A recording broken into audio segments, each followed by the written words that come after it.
Hello students, मेरा नाम है विवेक और आप देख रहे हैं एजुकेशनल ईज़र। अगर आप चैनल पर नए हैं तो चैनल को सब्सक्राइब कर लीजिए और बेल आइकन को प्रेस कर लीजिए। आज का हमारा टॉपिक है क्लास 10th का साइंस, जिसके चैप्टर 1 और चैप्टर 8 मैंने कवर कर दिया है। और अगर अभी तक आपने उसे वॉच नहीं किया है तो उसका लिंक डिस्क्रिप्शन में है, आप उसे पहले देख सकते हैं। आज हम लोग शुरू करेंगे चैप्टर 2, अम्ल, क्षारक तथा लवण। सबसे पहले जानते हैं अम्ल क्या होता है। अम्ल वह पदार्थ है जो स्वाद में खट्टा लगता है और वो पदार्थ जो नीले लिटमस पेपर को लाल कर देता है। मतलब अगर आप नीला लिटमस पेपर ले लो, एक पेपर होता है नीले कलर का, तो उसमें आप कोई पदार्थ डालो, अगर वो पदार्थ उस नीले कलर को लाल में बदल दे तो समझ लेना वो पदार्थ अम्ल है। ठीक है, जैसे कि नींबू, संतरा, इमली ये सब खट्टे होते हैं तो इसको हम अम्ल कह सकते हैं। ये तो एक साधारण सी परिभाषा हो गई। तो वैज्ञानिक आर्हेनियस के अनुसार वे पदार्थ जो जलीय विलयन में वियोजित होकर मतलब टूटकर, मान लो कोई पदार्थ है उसको हमने जल में घोला तो वो पदार्थ क्या हो जाएगा, आयनित हो जाएगा, टूट जाएगा। और केवल हाइड्रोजन आयन अगर दे, मतलब जल में वियोजित होने पर क्या दे, सिर्फ हाइड्रोजन आयन H+, तो उसी को हम अम्ल कहते हैं। यानी अम्ल वो पदार्थ है जो जल में वियोजित होकर H+ आयन देता है, सिर्फ और सिर्फ H+ आयन। अगर और कोई आयन दे रहा है तो वो अम्ल नहीं होगा। तो ये एक पहचानने का सबसे सही तरीका है, क्योंकि हर चीज़ को आप चख के तो बता नहीं सकते कि खट्टा है कैसा है। तो ये सही है कि जो H+ आयन देता है उसे हम अम्ल कहते हैं। अम्ल के प्रकार, अम्ल 2 प्रकार का होता है, प्रबल अम्ल, दुर्बल अम्ल। नाम से ही पता चल रहा होगा, प्रबल यानी वो पदार्थ, यानी वो अम्ल जो जल में पूर्णतया वियोजित होता है। पूर्णतया मतलब पूरी तरीके से वियोजित यानी टूट जाता है H+ आयनों में। मैंने भी बताया अम्ल क्या होता है, जो H+ आयन देता है, हाइड्रोजन आयन। तो जो पूर्णतया वियोजित हो या ज़्यादा से ज़्यादा हाइड्रोजन आयन दे तो उसी को हम प्रबल अम्ल कहते हैं। जैसे H2SO4 इसको सल्फ्यूरिक अम्ल बोलते हैं। कौन सा अम्ल? सल्फ्यूरिक अम्ल। HCl इसको हाइड्रोक्लोरिक अम्ल बोलते हैं। और HNO3 यानी नाइट्रिक अम्ल। ये तीनों प्रबल है, और भी प्रबल अम्ल होते हैं, ये मेन है। ठीक है। दुर्बल अम्ल की बात करें तो दुर्बल अम्ल वो अम्ल होता है तो जो जल में पूर्णतया वियोजित नहीं होता। ये जल में पूरी तरीके से वियोजित हो जाता है यानी टूट जाता है, तो ज़्यादा से ज़्यादा H+ आयन आपको मिलता है। और दुर्बल अम्ल पूर्णतया वियोजित नहीं होता तो ये कम H+ आयन प्रदान करता है, तो ये दुर्बल अम्ल है। तो जो ज़्यादा प्रदान कर रहा है तो वो प्रबल हो गया, जो कम प्रदान कर रहा है उसको दुर्बल बोलेंगे। इसका उदाहरण है HCN, इसको हाइड्रोजन साइनाइड बोलते हैं। ये है आपका CH3COOH, एसिटिक अम्ल बोलते हैं। ये है आपका फॉर्मल्डिहाइड यानी फॉर्मिक एसिड यानी फॉर्मिक अम्ल, फॉर्मल्डिहाइड, एसिटिक अम्ल, hydrogen cyanide, sulphuric acid, hydrogen chloride और नाइट्रिक अम्ल। सबका नाम याद रखते रहिए आप लोग, ये बहुत यूज़फुल है। अगर प्रबलता के आधार पर देखा जाए कि सबसे ज़्यादा प्रबल अम्ल कौन है, तो सबसे ज़्यादा प्रबल अम्ल होता है हाइड्रोजन क्लोराइड, उसके बाद नाइट्रिक अम्ल, फिर उसके बाद सल्फ्यूरिक अम्ल, फिर एसिटिक अम्ल, हाइड्रोजन कार्बोनेट और फिर आता है हाइड्रोजन साइनाइड, और उसके बाद भी और नीचे आते रहेंगे। यानी सबसे प्रबल अम्ल आपका क्या है, हाइड्रोजन क्लोराइड। यानी ये जल में पूरी तरीके से वियोजित होकर H+ आयन देता है। ये थोड़ा कम देता है, ये उससे कम, ये उससे कम, ऐसे चलता जाता है। तो प्रबल अम्ल और दुर्बल अम्ल आप लोग समझ गए। अम्लों के भौतिक गुण मतलब सामान्य रूप से अम्ल कैसा होता है, वो स्वाद में खट्टा होता है, बताया भी मैंने। जल में विलेय होता है, जानते ही हो, घुलेगा, जितना ज़्यादा H+ आयन देगा वो उतना प्रबल अम्ल होता है। और नीले लिटमस पेपर को लाल कर देता है, यानी किसी अम्ल को नीले लिटमस पेपर पे डालोगे तो लाल कर देगा।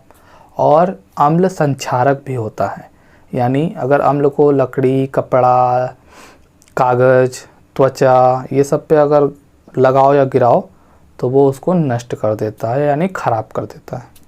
तो ये हो गया इसका भौतिक गुण। ये इसका मतलब सामान्य भौतिक अवस्था में ये काम करता है। अब रासायनिक गुण। रासायनिक गुण का मतलब क्या होता है कि उसमें अगर कुछ अम्ल या कुछ पदार्थ मिलाओ तो क्या बनेगा, क्या नहीं बनेगा, यानी उसके रासायनिक संगठन में क्या परिवर्तन होगा। तो सबसे पहले वो धातु के साथ क्रिया करता है तो क्या बनाएगा। अम्ल धातु के साथ क्रिया करता है तो हाइड्रोजन गैस मुक्त होती है। ये इसका बेसिक प्रीमाइस है। देखो यहाँ पे ये आयरन है, लोहा, आयरन बोलोगे तो आयरन जो है हाइड्रोक्लोरिक अम्ल, इसको क्या बोलेंगे, हाइड्रोक्लोरिक अम्ल, नाम याद रखना। तो ये दोनों क्रिया करके आपका फेरिक क्लोराइड बना रहे हैं, ठीक है। और आपको क्या मिल रही है, हाइड्रोजन गैस। यहाँ पे भी जिंक है, ये सल्फ्यूरिक अम्ल के साथ क्रिया करके जिंक सल्फेट बना रहा है। क्या बना रहा है, जिंक सल्फेट, और साथ में क्या निकल रही है, हाइड्रोजन गैस। यानी धातु के साथ अम्ल क्रिया करता है तो हाइड्रोजन गैस निकलती है। आप उदाहरण के तौर पे एक समीकरण दिखा दोगे एग्ज़ाम में तो भी ठीक है। अगर धातु कार्बोनेट के साथ क्रिया करेगा या धातु हाइड्रोजन कार्बोनेट के साथ क्रिया करेगा तो कार्बन डाइऑक्साइड गैस निकलेगी। कौन सी गैस निकलेगी, कार्बन डाइऑक्साइड। धातु कार्बोनेट का मतलब, कार्बोनेट मतलब CO3 होता है। क्या होता है, CO3। तो ये धातु कैल्शियम, तो कैल्शियम कार्बोनेट, पोटेशियम कार्बोनेट भी हो सकता था, यानी K। तो कैल्शियम कार्बोनेट ये है धातु कार्बोनेट। और धातु हाइड्रोजन कार्बोनेट, यानी इसको यहाँ पे बाई भी लिख दें।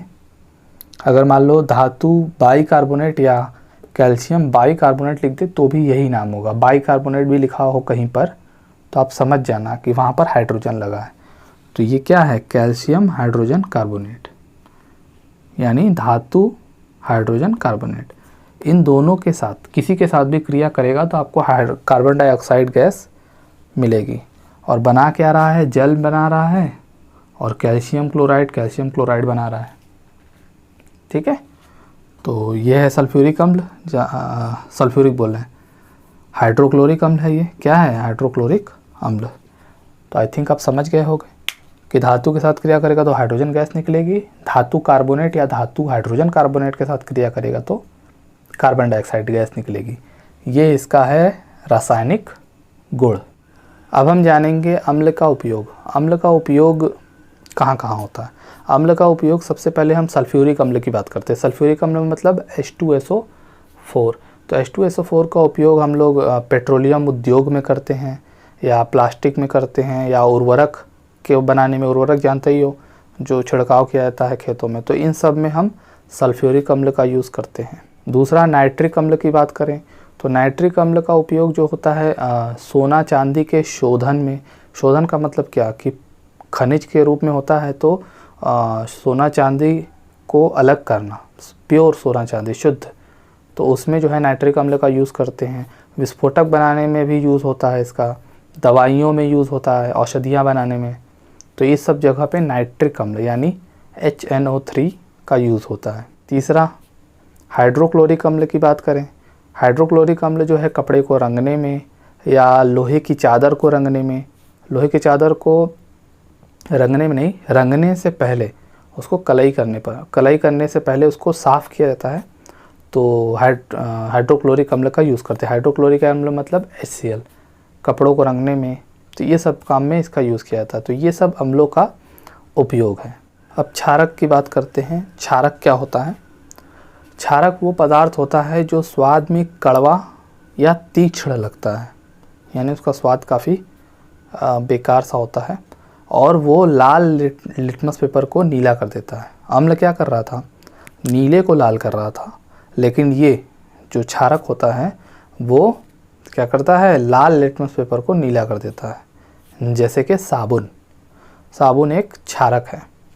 ये तो हुई सामान्य परिभाषा। आर्हीनियस वैज्ञानिक के अनुसार वे रासायनिक पदार्थ या वे पदार्थ जो आयनन के पश्चात या जल में वियोजित होकर केवल हाइड्रोक्साइड आयन देते हैं। हाइड्रोक्साइड मतलब OH-, OH को हाइड्रोक्साइड बोलते हैं और ये ऋणावेशित होता है। जानते हो OH- तो ऋणावेशित हो गया। तो सिंपल सी बात है कि वे पदार्थ जो जल में वियोजित होकर क्या देते हैं, OH माइनस आयन देंगे, उसे हम बोलेंगे क्षारक। ठीक है, अगर OH माइनस आयन ज़्यादा देंगे यानी जल में पूरी तरीके से वियोजित हो जाएंगे तो उसे हम प्रबल क्षारक बोलेंगे।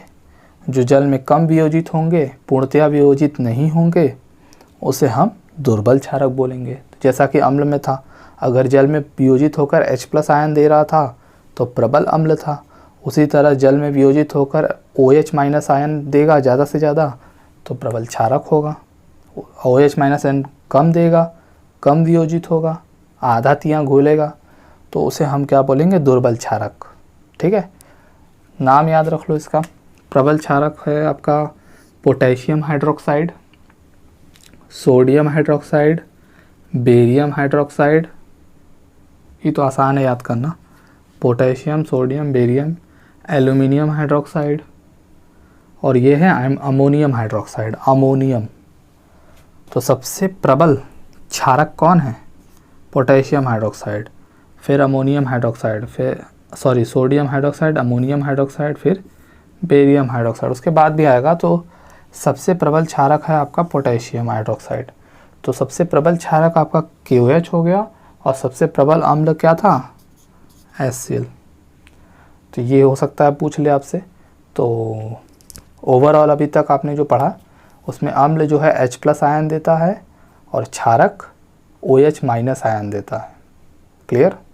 क्षारकों के भौतिक गुण, भौतिक गुण के बारे में आपको काफ़ी पता चल ही गया कि ये स्वाद में तीक्ष्ण होते हैं या कड़वे होते हैं, और ये जल में विलेय होते हैं जैसा कि अम्ल होते हैं, तभी तो वियोजित होते हैं भाई। उसके बाद ये क्या करते हैं, लाल लिटमस को नीला में कन्वर्ट करते हैं, जबकि अम्ल नीले को लाल में करता था।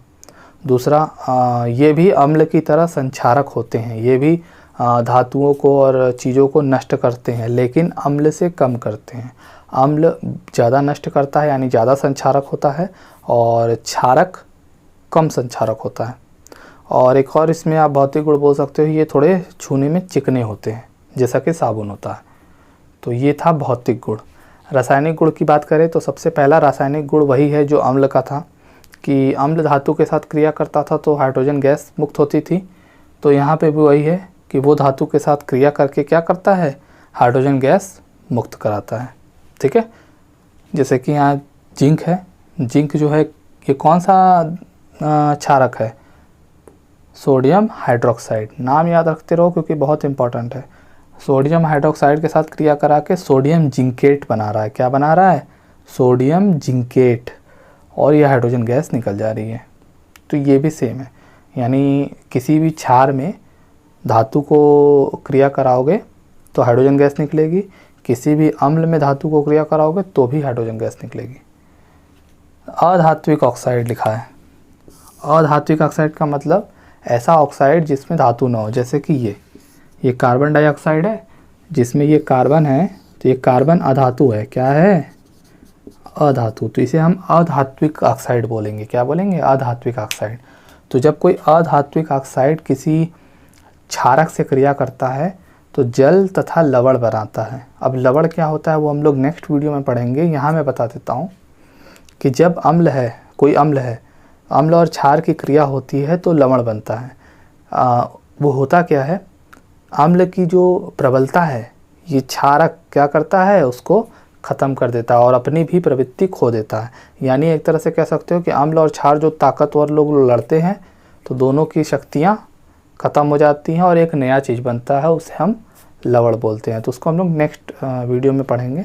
तो एक चीज़ समझ लो कि जब अधात्विक ऑक्साइड के साथ अगर कोई भी क्षारक क्रिया करेगा तो वो क्या बनाएगा, लवण और जल। ये है कैल्शियम कार्बोनेट। CO3 मतलब कार्बोनेट था, पिछले वाले में था ना कि अम्ल जो है कार्बोनेट से क्रिया करता है तो कार्बन डाइऑक्साइड बनता है। नाम याद रखते चलो, हम बार बार कह रहे हैं। तो ये है इसका रासायनिक गुण। क्षारकों का उपयोग देख लेते हैं। सबसे पहले एल्यूमिनियम हाइड्रोक्साइड की बात करते हैं। तो एल्यूमिनियम हाइड्रोक्साइड की मदद से कपड़ों का निर्माण किया जाता है, यानी कपड़ों के निर्माण में एल्यूमिनियम हाइड्रोक्साइड का भी यूज़ किया जाता है। अमोनियम हाइड्रोक्साइड की बात करें तो वो क्या करता है, वो निर्मलीकरण में प्रयोग होता है। निर्मलीकरण का मतलब किसी भी चीज़ को स्वच्छ करने के लिए, साफ़ करने के लिए हम जो क्षारक यूज़ करते हैं उसका नाम है अमोनियम हाइड्रोक्साइड। सोडियम हाइड्रोक्साइड की बात करें तो सोडियम हाइड्रोक्साइड का यूज़ साबुन बनाने में करते हैं और धावन पाउडर बनाने में करते हैं। तो साबुन, धावन पाउडर ये सब बनाने में जो जो क्षारक यूज़ होता है वो है आपका क्या, sodium hydroxide. Clear. Calcium hydroxide का बात करें तो कैल्शियम हाइड्रोक्साइड यूज़ किया जाता है चमड़ा उद्योग में या खारे जल को मृदु बनाने में। खारा जल मतलब नमक वाले पानी को बिना नमक वाला बनाने में उसका यूज़ किया जाता है। ब्लीचिंग पाउडर बनाने में यूज़ किया जाता है। ब्लीचिंग पाउडर क्या काम में आता है, पानी को साफ़ करने में, तो उसमें भी जो है कैल्शियम हाइड्रोक्साइड का यूज़ किया जाता है। तो आज की वीडियो हमारी यहीं तक थी। उम्मीद करता हूँ आपको वीडियो समझ में आया होगा और नोट्स बनाते चलिए आप लोग। मैंने पहले भी 2 चैप्टर जो बताए हैं मैंने उसमें भी सारे नोट्स आपको प्रोवाइड कराए हैं।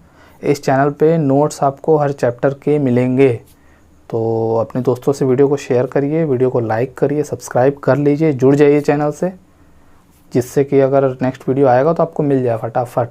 और दिसंबर तक सारा कोर्स कंप्लीट हो जाएगा इस चैनल पे, तो इसमें फ़ायदा ही है, नुकसान आपका नहीं है।